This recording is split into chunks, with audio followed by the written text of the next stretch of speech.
ഹബീബ് തങ്ങൾക്ക് സമ്മാനമായി കിട്ടുകയും ആ കുഞ്ഞ് ഹബീബിന്റെ അരികത്ത് വളരുകയും ചെയ്തു കഴിഞ്ഞ് വലിയൊരു മനുഷ്യനായപ്പോ ആ കുഞ്ഞിനെ ഹബീബായ തങ്ങൾ സെയ്ദ് തങ്ങൾക്ക് കല്യാണം കഴിച്ചു കൊടുത്തു. സൈനബ് റളിയല്ലാഹു അൻഹയെ വിവാഹം ചെയ്യിച്ചു കൊടുക്കുന്നതും നബി തങ്ങൾ തന്നെയാണ്.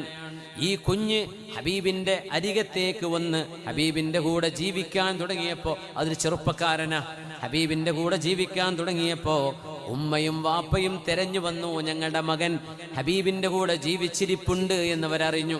ആ കുഞ്ഞുമായി മരുഭൂമിയിലൂടെ കൊച്ചുപ്രായത്തിൽ യാത്ര പോകുമ്പോൾ കൊള്ളക്കാർ തട്ടിക്കൊണ്ടുപോയതായിരുന്നു. ആ കുഞ്ഞാണ് പിന്നെ വളർന്ന് അടിമച്ചന്തയിൽ വിൽക്കപ്പെടുന്നത്. അവിടെ നിന്നാണ് ഖദീജ ബീവി വാങ്ങുന്നത്, ഖദീജ ബീവി ഹബീബിന് സമ്മാനം കൊടുക്കുന്നത്. അങ്ങനെ ഉമ്മയും വാപ്പയും ഹബീബിന്റെ മുമ്പിൽ വന്ന നേരമുണ്ട്, യാ റസൂലല്ലാഹ്, നബിയേ, ഞങ്ങളുടെ മകൻ അങ്ങയുടെ വീട്ടിലുണ്ട് എന്ന് ഞങ്ങൾക്ക് തോന്നുന്നു, ആ മകനെ ഞങ്ങൾക്ക് വിട്ടുതരുമോ? തങ്ങൾ വിളിച്ചു, സെയ്ദേ, നിന്റെ വാപ്പയും ഉമ്മയും ഇവിടെ വന്നിട്ടുണ്ട് നിന്നെ കൊണ്ടുപോകാൻ.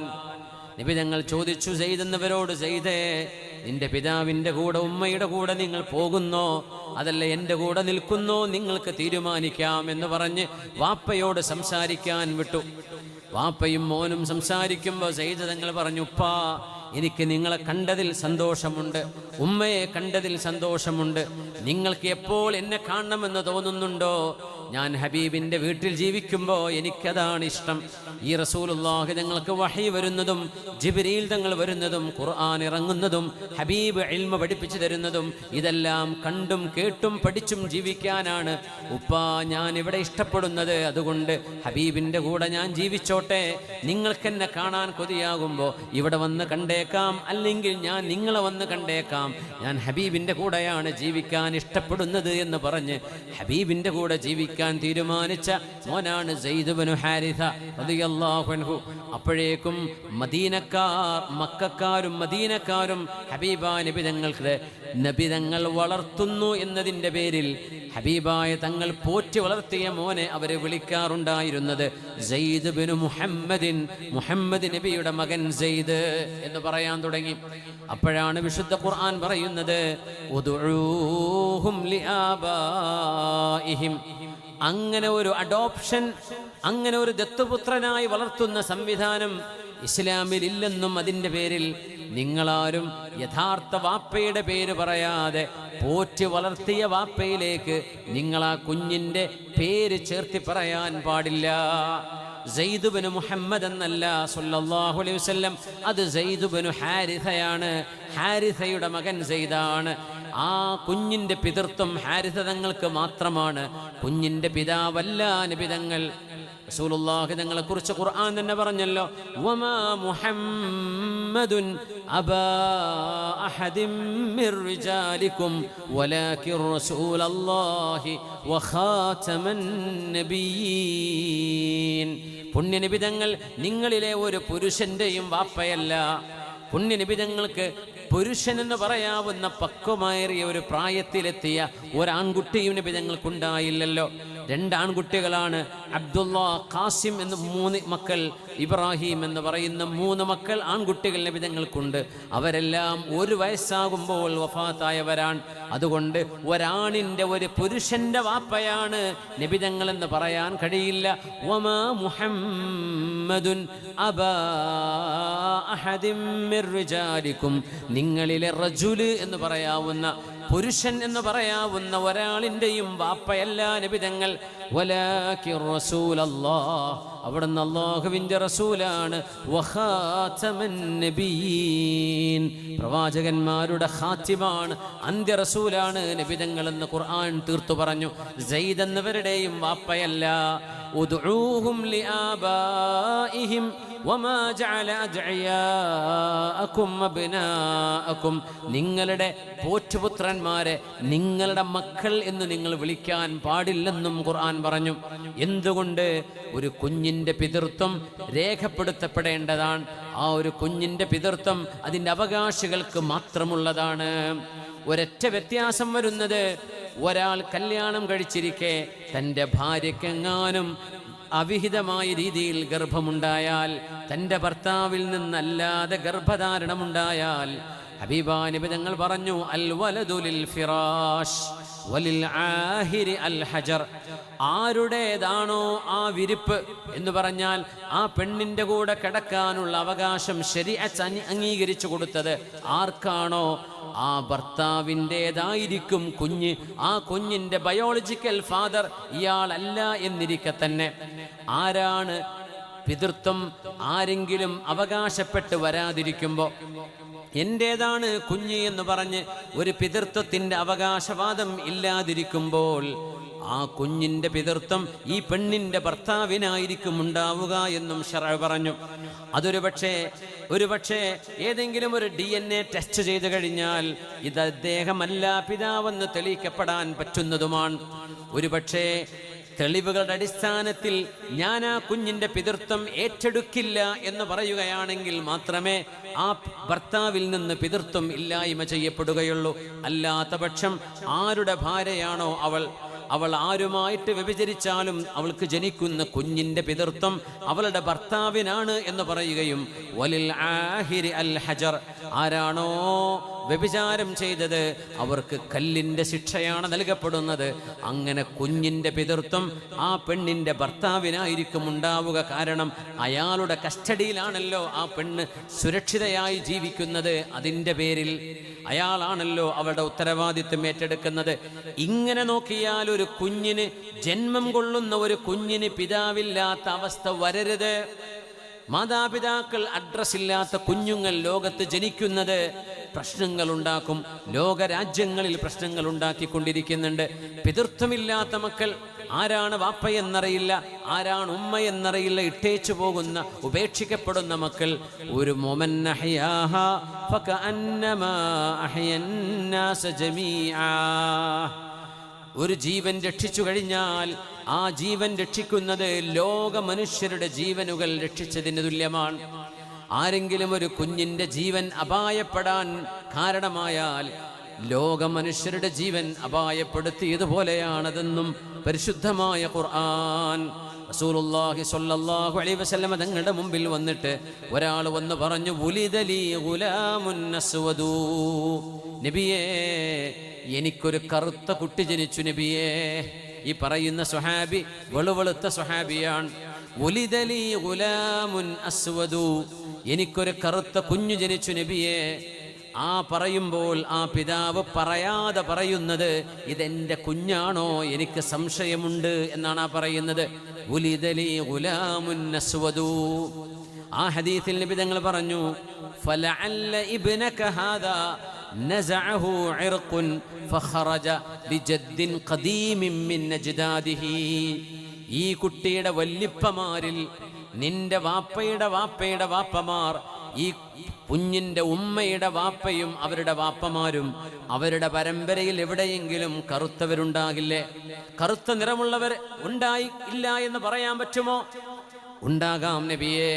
അങ്ങനെയാണെങ്കിൽ ആ വല്ലിപ്പയിലേക്ക് പോകുന്ന ഏതെങ്കിലും ഒരു ജീൻ, ഏതെങ്കിലും ഒരു DNA സ്വഭാവം ആ കുഞ്ഞിൽ കാണിച്ചതായിരിക്കും. ഇത് ഞരമ്പ് വലിച്ചതായിരിക്കും എന്നാണ് ആ വാക്കിൻ്റെ അർത്ഥം. ലഅല്ല ഇബ്നക ഹാദാ നസഅഹു ഇർഖുൻ. കറുത്ത നിറമുള്ള ആ ഒരു വല്ലിപ്പയിലേക്ക് പോകാനിടയുള്ള ആ ഒരു രക്തബന്ധത്തിലൂടെ ഈ കുഞ്ഞിന് നിറം വന്നതായിരിക്കില്ലേ? ഇത് നിന്റെ കുഞ്ഞല്ല എന്ന് നീ എങ്ങനെ പറയും എന്ന് റസൂലുള്ളാഹി സ്വല്ലല്ലാഹു അലൈഹി വസല്ലം തങ്ങൾ മറുത്തു ചോദിക്കുകയും, ഈ കുഞ്ഞിന്റെ പിതൃത്വം നിങ്ങൾ ഏറ്റെടുക്കുക തന്നെ വേണം. ഇത് നിങ്ങളുടെ ഭാര്യ പ്രസവിച്ച കുഞ്ഞാണല്ലോ, നിറം അങ്ങനെ ഇങ്ങനെ എന്ന് പറഞ്ഞ് പിതൃത്വം നിഷേധിക്കാൻ പാടില്ലെന്ന് റസൂലുള്ളാഹി സ്വല്ലല്ലാഹു അലൈഹി വസല്ലം ഹബീബായ തങ്ങൾ പറഞ്ഞു. കഫാ കുഫ്റൻ ബിംറിഇൻ ഇദ്ദഅ നസബൻ ലാ യഅരിഫു ഔ ജഹദഹു വഇൻ ദഖാ. ഇമാം അഹ്മദ് എന്നവരുടെ മുസ്നദിൽ റിപ്പോർട്ട് ചെയ്യപ്പെട്ട ഹദീസാണ്. കഫാ കുഫ്റൻ, ദൈവനിഷേധത്തിന് തുല്യമാണ്, പടച്ചവനില്ല എന്ന് പറയുന്നതിന് തുല്യമാണ്, ഈമാനില്ലാത്തതിന് തുല്യമാണ് ഒരു മനുഷ്യൻ ഇദ്ദഅ നസബൻ ലാ യഅരിഫുഹു, ഒരു അടിസ്ഥാനവുമില്ലാതെ തൻ്റെ വാപ്പ ആ വാപ്പയല്ല എന്ന് പറയുകയും മറ്റൊരാളിലേക്ക് ചേർത്തി പറയുകയും ചെയ്താൽ ഔ ജഹദഹു, അല്ലെങ്കിൽ ഈ മകൻ എൻ്റെ മകനല്ല എന്നൊരു പിതാവ് തൻ്റെ മകനുമായുള്ള പിതൃബന്ധത്തെ നിഷേധിക്കുകയോ ചെയ്താൽ അത് എത്ര ചെറുതായ രീതിയിലാണെങ്കിലും ഇതെൻ്റെ മോനാണോ എന്നെനിക്ക് സംശയമുണ്ട് എന്നൊറ്റ വാക്ക് പോലും പറയാൻ പാടില്ല. ഇതെൻ്റെ കുഞ്ഞല്ല എന്ന് വ്യക്തമായി പറയുന്നത് തന്നെ കുഫറാണ്, ദൈവനിഷേധം പോലെ ഗൗരവമുള്ള തെറ്റാണ്. ഇസ്ലാം എന്ന് പുറത്തു പോകും എന്നല്ല അതിനർത്ഥം. ആ നിഷേധിക്കുന്നത് കുഫർ പോലത്തെ കുറ്റമുള്ള തെറ്റാണ്. പിണക്കങ്ങൾ ഉണ്ടാകുമ്പോൾ, കശപിശയുണ്ടാകുമ്പോൾ, വിവാഹമോചനങ്ങളിലേക്ക് കാര്യങ്ങൾ നീങ്ങുമ്പോൾ എപ്പോഴെങ്കിലും ഇതെൻ്റെ കുഞ്ഞല്ല എന്നൊരു വാക്ക് ഭർത്താവിൻ്റെ വായിൽ നിന്ന് വരുന്നത് പാടില്ല. കാരണം അത് കുഫ്റൻ ബിൽ മർഇ, ഒരു മനുഷ്യൻ അങ്ങനെ പറയുന്നത് ദൈവനിഷേധമാണ്. അല്ലാഹു ഇല്ലെന്ന് പറയുന്നത് പോലെ ഗൗരവമാണെന്ന് മുത്തുനബി സ്വല്ലല്ലാഹു അലൈഹി വസല്ലം. ഭാര്യ ഭർത്താക്കന്മാർ തമ്മിൽ പ്രശ്നങ്ങളുണ്ടെങ്കിൽ ലിആൻ എന്ന് പറയുന്നൊരു മസ്അലയുണ്ട്. മഹാനായ സ്വഹാബി സാബിത്ത് റളിയല്ലാഹു അൻഹു ആണെന്നാണ് എൻ്റെ ഓർമ്മ. സൂറത്തുൻ നൂറിൻ്റെ തഫ്സീറിൽ കാണാം. പുണ്യനബി ഞങ്ങളുടെ സഅദ് റളിയല്ലാഹു അൻഹു ഹബീബാ നബി ഞങ്ങളോട് വന്ന് പറഞ്ഞു, നബിയെ, സഅദ് എന്നവരാ പറയുന്നത്, യാ റസൂലല്ലാഹ്, ഞാൻ എൻ്റെ വീട്ടിലേക്ക് കയറി വരുമ്പോൾ എൻ്റെ വീട്ടിൽ എൻ്റെ ഭാര്യ മറ്റൊരാളുടെ കൂടെ ശയിക്കുന്നത് ഞാൻ എൻ്റെ കണ്ണിൽ കണ്ടാൽ, വ്യഭിചാര ആരോപണം നടത്തണമെങ്കിൽ 4 സാക്ഷികൾ വേണമെന്നല്ലേ ശരീഅത്തിന്റെ നിയമം? 4 സാക്ഷികൾ വേണം. എങ്ങനെ വേണം? വ്യഭിചാരം എന്താണോ സുറുമക്കുപ്പിയിൽ സുറുമക്കോല് പ്രവേശിക്കുന്നത് പോലെ എന്നൊരു ഉദാഹരണം തങ്ങൾ പറഞ്ഞു. എന്താണോ വ്യഭിചാരം അത് പച്ചയിൽ കണ്ണുകൊണ്ട് 4 സത്യസന്ധരായ മനുഷ്യർ കാണണം. ഒരാൾ കാണുന്നത് പോലെയാണ് അത്രേ അതിൻ്റെ ഒരു വീഡിയോ ടൈപ്പിങ്.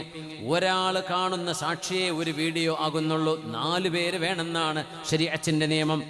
അങ്ങനെയാണെങ്കിൽ സ്വാലിഹീങ്ങളായ 4 നല്ല മനുഷ്യന്മാർ പച്ചയിൽ കാണെ ഒരാൾ വ്യഭിചരിക്കുകയാണെങ്കിൽ അയാൾ എറിഞ്ഞു കൊല്ലപ്പെടാനും റജ്മ് ചെയ്യപ്പെടാനും, അതല്ലെങ്കിൽ ശരീഅത്തിന്റെ നിയമപ്രകാരം ദർബത്തിനും അവർ വിധേയമാക്കപ്പെടുന്നതിൽ എന്ത് അത്ഭുതമാണുള്ളത്. ഇതുവരെ ലോകത്ത് ഇസ്ലാമിക ചരിത്രത്തിൽ ഒരു വ്യഭിചാരവും 4 സാക്ഷികളാൽ തെളിയിക്കപ്പെട്ട സംഭവങ്ങൾ കോടതിക്ക് മുമ്പിൽ എത്തിയിട്ടില്ല. ഇസ്ലാമിക ശരീഅത്തിൽ ഉണ്ടായിട്ടില്ല. പക്ഷെ എന്തുകൊണ്ട് ശരീഅത്ത് ഇത് പറഞ്ഞു എന്നറിയോ? സമൂഹത്തിൽ ഈ വ്യഭിചാരത്തെക്കുറിച്ചുള്ള ചർച്ച നടക്കരുത്. 2 ആൾ കണ്ടു, മിണ്ടാൻ പാടില്ല.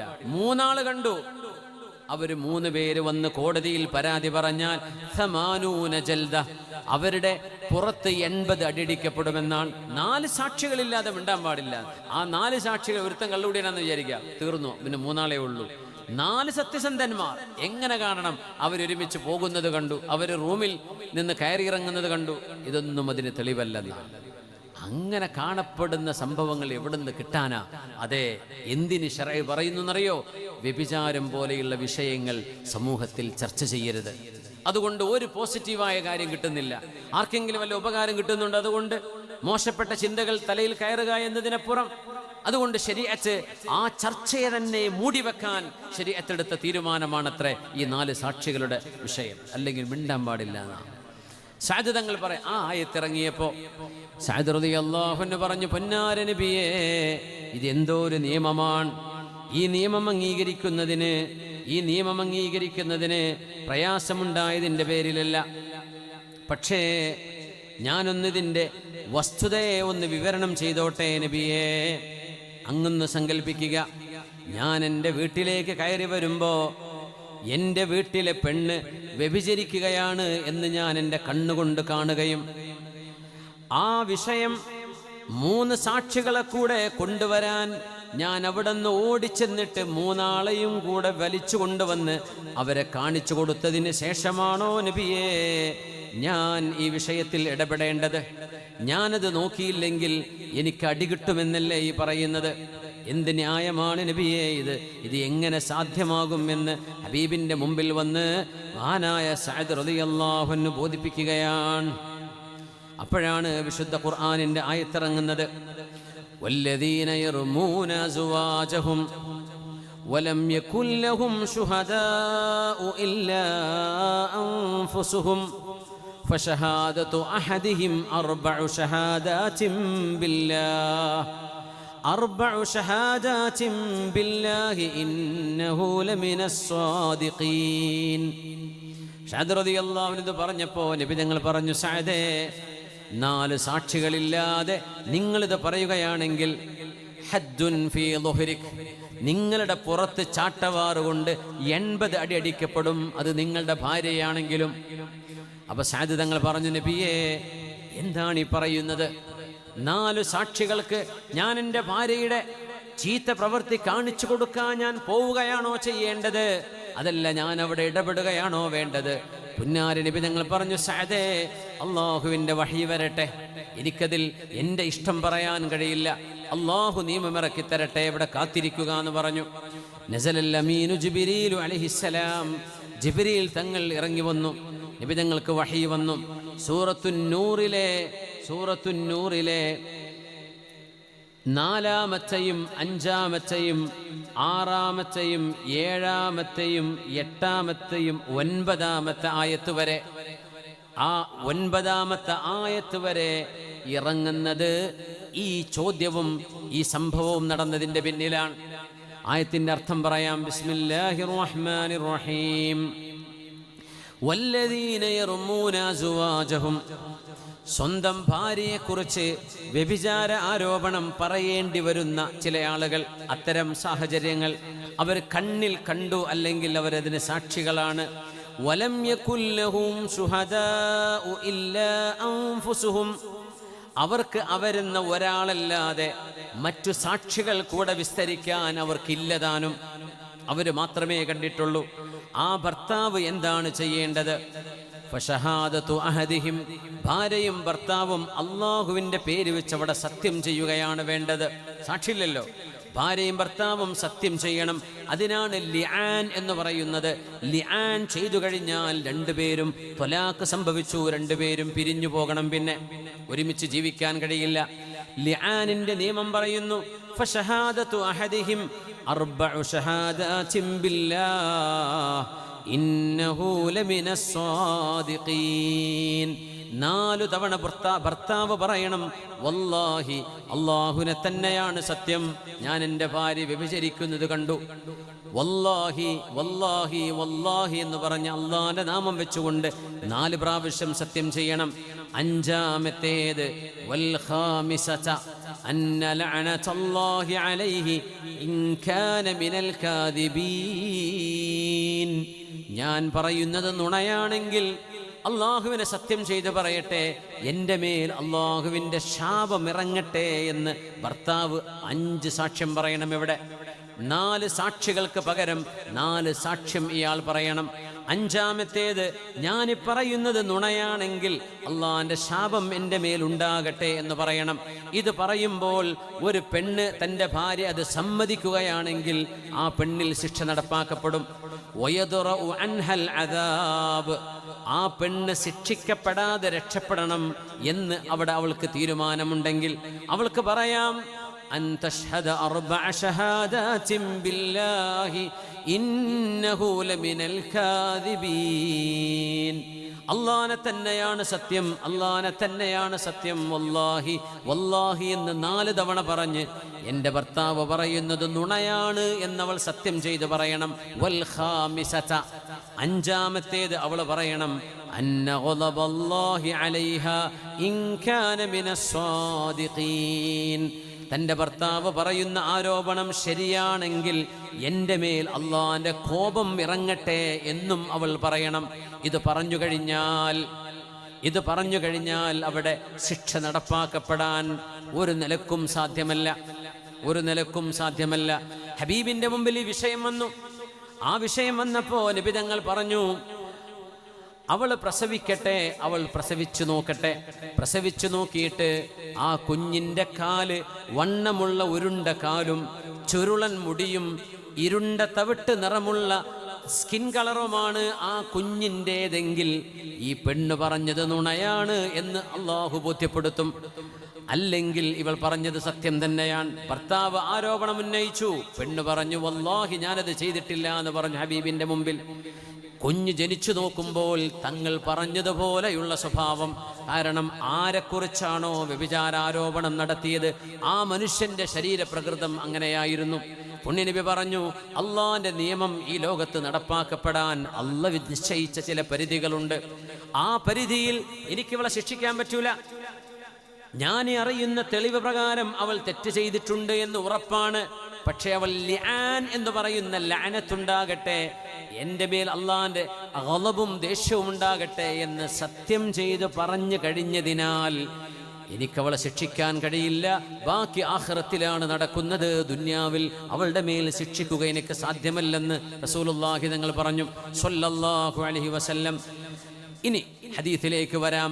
അന്നൻ നബിയ സ്വല്ലല്ലാഹു അലൈഹി വസല്ലം ലഅന ബൈന റജുലി വംറഅതിഹി.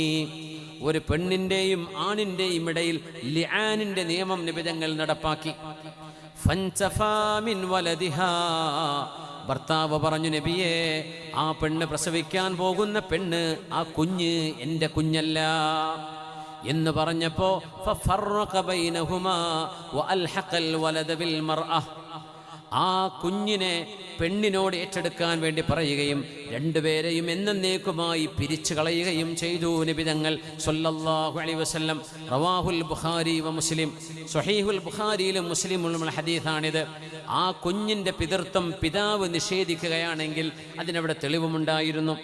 പക്ഷേ പെണ്ണ് ഇങ്ങനെ സത്യം ചെയ്തതിൻ്റെ പേരിൽ അവളെ ശിക്ഷിക്കാൻ ദുന്യാവിൽ പിന്നെ പാടില്ല.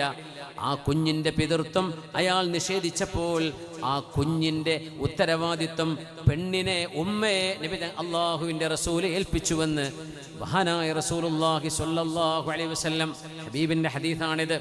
ലിആൻ നടക്കുകയാണെങ്കിൽ പോലും, ലിആൻ എന്നത് ലഅനത്ത് പറയുക എന്ന വാക്കിൽ നിന്നാണ് ലിആൻ എന്ന പ്രയോഗം. 4 സാക്ഷ്യം പറയുകയും അഞ്ചാമത്തേതിൽ അന്ന വൽ ഖാമിസത അന്ന ലഅനതല്ലാഹ്, അള്ളാന്റെ ലഅനത്ത് ഇറങ്ങട്ടെ എന്ന് പറയുന്ന വാക്കിൽ നിന്നാണ് ലിആൻ എന്ന് പറയുന്നത്. ഇത് ഭാര്യയ്ക്കും ഭർത്താവിനുമുള്ള നിയമമാണ്. ഭാര്യ ചെയ്ത ഒരു തെറ്റ് ഭർത്താവ് കാണുകയും 4 സാക്ഷികൾ ഇല്ലാതിരിക്കുകയും ചെയ്താൽ കോടതിക്ക് മുമ്പിൽ ഈ വിഷയം അവതരിപ്പിക്കേണ്ടത് ലിആനിലൂടെയാണ്. അതുണ്ടായാൽ രണ്ടുപേരെയും വേർപെടുത്തുകയും കുഞ്ഞിൻ്റെ ഉത്തരവാദിത്വം അപ്പോഴും അതിൽപ്പെട്ട ഭർത്താവോ ഭാര്യയോ ഒരാൾ ഏറ്റെടുക്കൽ നിർബന്ധമാണ്. ഈ വിഷയത്തിൽ ഭർത്താവ് നിഷേധിച്ചതിൻ്റെ പേരിൽ ഭാര്യയെ അത് ഏൽപ്പിച്ചു റസൂലുള്ളാഹി തങ്ങൾ സ്വല്ലല്ലാഹു അലൈഹി വസല്ലം. കുഞ്ഞിന് പാല് കൊടുക്കുന്നത്, മുലയൂട്ടുന്നത് ഒരു കുഞ്ഞിൻ്റെ ഹക്കാണ്, ഒരു കുഞ്ഞിൻ്റെ ബാധ്യതയാണ്. ആ കുഞ്ഞിൻ്റെ അവകാശമാണ്, ബാധ്യതയാണ് ഉമ്മയ്ക്ക്, ബാധ്യതയാണ് ഭർത്താവിൻ്റെ പേരിൽ. തൻ്റെ പെണ്ണിന് പാല് കൊടുക്കാൻ കഴിയില്ല എങ്കിൽ ആ കുഞ്ഞിനാവശ്യമായ രീതിയിൽ അതിൻ്റെ പരിചരണം ഒരുക്കി കൊടുക്കേണ്ടത് ഭർത്താവിൻ്റെ, കുഞ്ഞിൻ്റെ പിതാവിൻ്റെ ബാധ്യതയാണ്. നോക്കണേ, വിശുദ്ധ ഖുർആൻ പറയുന്നത് ഇതെല്ലാം ഖുർആൻ പറയാൻ. സൂറത്തുൽ ബഖറ 233 ആയത്ത് നോക്കൂ. ബിസ്മില്ലാഹിർ റഹ്മാനിർ റഹീം. വൽവാലിദാതു യുർദിഅന ഔലാദഹുൻ. പ്രസവിച്ച പെണ്ണുങ്ങൾ കുഞ്ഞുങ്ങളെ മുലയൂട്ടണം. ഹൗലൈനി കാമിലൈൻ, 2 വർഷം. ലിമൻ അറാദ അൻ യുതിമ്മ റദാഅ, മുലയൂട്ടുന്നത് പൂർണ്ണമായി ചെയ്യണം എന്ന് ആഗ്രഹമുണ്ടെങ്കിൽ മാത്രം 2 വർഷം. 2 വർഷം നിർബന്ധമല്ല, അതിൽ നേരത്തെ നിർത്താം. وعلى المولود له رزقهن. ആരാണോ പ്രസവിച്ചത് ആ പെണ്ണിൻ്റെ റിസ്ക്, അവളുടെ ഭക്ഷണം, അവളുടെ താമസം, അവളുടെ പാർപ്പിടം, അവളുടെ വസ്ത്രം, ഇതെല്ലാം കുഞ്ഞിൻ്റെ വാപ്പയാണ് കൊടുക്കേണ്ടത്. ബിൽ മഅറൂഫ്, ആ പെണ്ണിനോട് യോജിക്കുന്ന വിധം, അവളുടെ സ്റ്റാറ്റസിനോട്, തറവാടിനോട്, കുടുംബ മഹിമയോട് യോജിക്കുന്ന വിധമുള്ള വസ്ത്രവും ഭക്ഷണവും താമസവും ആ പെണ്ണിനൊരുക്കി കൊടുക്കേണ്ടത് കുഞ്ഞിൻ്റെ പിതാവിൻ്റെ ബാധ്യതയാണ്. ലാ തുകല്ലഫു നഫ്സുൻ ഇല്ലാ വുസ്അഹാ, ഒരാളെ കൊണ്ട് ചെയ്യാൻ കഴിയാത്തത് അള്ളാഹു നിർബന്ധിപ്പിക്കുകയില്ല. അയാളെ കൊണ്ട് ചെയ്യാൻ പറ്റുന്നത് ചെയ്തു കൊടുക്കണം. ഒരു പെണ്ണ് പറയാൻ എനിക്ക് ഇത്ര കോടിയുടെ വീട് വേണം, അതൊന്നും ചെയ്യാൻ പറ്റിക്കൊള്ളുന്നില്ല. അയാളെ കൊണ്ട് കഴിയുന്നത് ചെയ്തു കൊടുക്കണം. ലാ തുളാറ ബാലിദത്തും ബിവലദിഹാ വലാ മൗലൂദുൻ ലഹു ബിവലദിഹി. നോക്കണം, 2 വർഷം കുഞ്ഞിന് മുലയൂട്ടണം എന്ന് പറഞ്ഞപ്പോൾ ഫഇൻ അറാദ ഫിസാലൻ, മുലകുടി നിർത്തണം എന്ന് തീരുമാനിക്കുകയാണെങ്കിൽ അൻ തറാദിം മിൻഹുമാ വതശാവുരിൻ, കുഞ്ഞിൻ്റെ വാപ്പയും കുഞ്ഞിൻ്റെ ഉമ്മയും എന്ന് പറഞ്ഞാൽ ഭാര്യയും ഭർത്താവും 2 പേരും ഒരുമിച്ച് സമ്മതിച്ച് പൊരുത്തപ്പെട്ട് വതശാവുരിൻ, അവരെ പരസ്പരം ചർച്ച ചെയ്തതിൻ്റെ ശേഷമാവണം 2 വർഷത്തിൽ താഴെ വരുമ്പോൾ കുഞ്ഞിൻ്റെ മുലകുടി നിർത്തേണ്ടത്. മുലകുടി നിർത്തുക എന്ന് പറഞ്ഞാൽ പെണ്ണൊറ്റക്ക് നിർത്തരുത് എന്നാണ്. തൻ്റെ ഭർത്താവിനോട് കൂടി ആലോചിക്കണം, ഭർത്താവും കൂടെ അതിന് തൃപ്തിയാവണം. അങ്ങനെ 2 പേരും തറാദിം മിൻഹുമാ വതശാവുരിൻ, പരസ്പരം മശ്വറ ചെയ്തുകൊണ്ട് കൂടിയാലോചിച്ചുകൊണ്ട് കൺസൾട്ടേഷൻ ചെയ്തതിൻ്റെ ശേഷമാവണം 2 വർഷത്തിൽ താഴെ മുലകുടി നിർത്തേണ്ടത്. ഇതൊക്കെ എന്തിനാ പറയുന്നത്? ജനിച്ചു വീണ ഒരു കുഞ്ഞിൻ്റെ ശരീരം അതിനാവശ്യമായ പോഷകങ്ങൾ ലഭിക്കാതെ പോകരുത്, ഒരു കുഞ്ഞിന് കിട്ടേണ്ട ന്യൂട്രീഷൻ ലഭിക്കാതെ പോകരുത്, ആ കുഞ്ഞിൻ്റെ ഫിസിക്കൽ ഗ്രോത്തിന് തടസ്സമാകുന്ന അവസ്ഥകൾ ഉണ്ടാകരുത്. അതുകൊണ്ടാണ് ഭാര്യയും ഭർത്താവും ഒത്തുസമ്മതിച്ച് പരസ്പരം ചർച്ച ചെയ്തതിൻ്റെ ശേഷമാണ് 2 വർഷത്തിൽ താഴെയാകുമ്പോൾ മുലകുടി നിർത്തേണ്ടത് എന്നുപോലും വിശുദ്ധ ഖുർആൻ ചർച്ച ചെയ്തു. ഇതൊക്കെ ദീനാണ്. നമ്മൾ വിചാരിക്കും ഇസ്ലാം എന്ന് പറഞ്ഞാൽ വെറും നിസ്കരിക്കലും നോമ്പൊരുക്കലും റമദാൻ മാസം ഉള്ളൂ. ഇതൊക്കെ ദീനാണ്. ഒരു കുഞ്ഞിനെ ബാധിക്കുന്ന വിഷയങ്ങളാണ് വിശുദ്ധ ഖുർആൻ ഈ ചർച്ച ചെയ്യുന്നത്. നോക്കണേ, കുഞ്ഞിനെ നല്ല പേരിടണം, നല്ല പേര്, അർത്ഥമുള്ള പേരുകൾ, നല്ല പേരുകൾ ഇടണം. അതൊരു പിതാവിൻ്റെ ബാധ്യതയാണ്. ആ കുഞ്ഞിന് വേണമെങ്കിൽ ജനിച്ച അന്ന് പേരിടാം, അല്ലെങ്കിൽ 7ൻ്റെ അന്ന് പേരിടൽ പ്രത്യേക സുന്നത്ത്. കുല്ലു ഗുലാമിൻ മുർതഹനുൻ ബിഅഖീഖതിഹി തുദ്ബഹു അൻഹു യൗമ സാബിഇഹി വയുഹ്ലഖു വയുസമ്മാ. ഹദീസിൽ കാണാൻ കഴിയും, മഹാന്മാരായ കർമ്മശാസ്ത്ര പണ്ഡിതന്മാർ അത് വിശദീകരിച്ചു തന്നു. ഓരോ കുഞ്ഞിനും ഒരു അഖീഖത്ത് അറുക്കണം. പിശാച്ച് മനുഷ്യനെ വരിഞ്ഞു മുറുക്കുന്നവനാണ്. പിശാച്ചിൻ്റെ ബന്ധനത്തിൽ നിന്ന് ഒരു കുഞ്ഞിനെ മോചിപ്പിക്കാൻ വേണ്ടി ആ കുഞ്ഞിനു വേണ്ടി ഒരു മൃഗത്തെ ബലി കൊടുക്കണം, അല്ലെങ്കിൽ അഖീഖത്ത് കൊടുക്കണം എന്ന് നബി തങ്ങൾ പറഞ്ഞു. പറ്റുന്നവർ കുല്ലു ഗുലാമിൻ മുർതഹനുൻ ബിഅഖീഖതിഹി, പിശാച്ചിൻ്റെ പിടുത്തത്തിൽ നിന്ന് ഒരു കുഞ്ഞിന് രക്ഷപ്പെടാൻ കഴിയുന്നത് ആ കുഞ്ഞിന് വേണ്ടി കുഞ്ഞിൻ്റെ പിതാവ് അഖീഖത്ത് അറുക്കുമ്പോഴാണ്. തുദ്ബഹു അൻഹു യൗമ സാബിഇഹി, കുഞ്ഞിൻ്റെ ജനനം കഴിഞ്ഞ് 7ാമത്തെ ദിവസമാണിത് ചെയ്യേണ്ടത്. വയുഹ്ലഖു വയുസമ്മാ, കുഞ്ഞിൻ്റെ മുടി നീക്കുകയും കുഞ്ഞിനെ നല്ല പേര് വെക്കുകയും ചെയ്യണം. ആ കുഞ്ഞിൻ്റെ മുടി നീക്കുമ്പോൾ ആ മുടിയുടെ തൂക്കം എത്രയാണോ മില്ലി ആയിരിക്കും.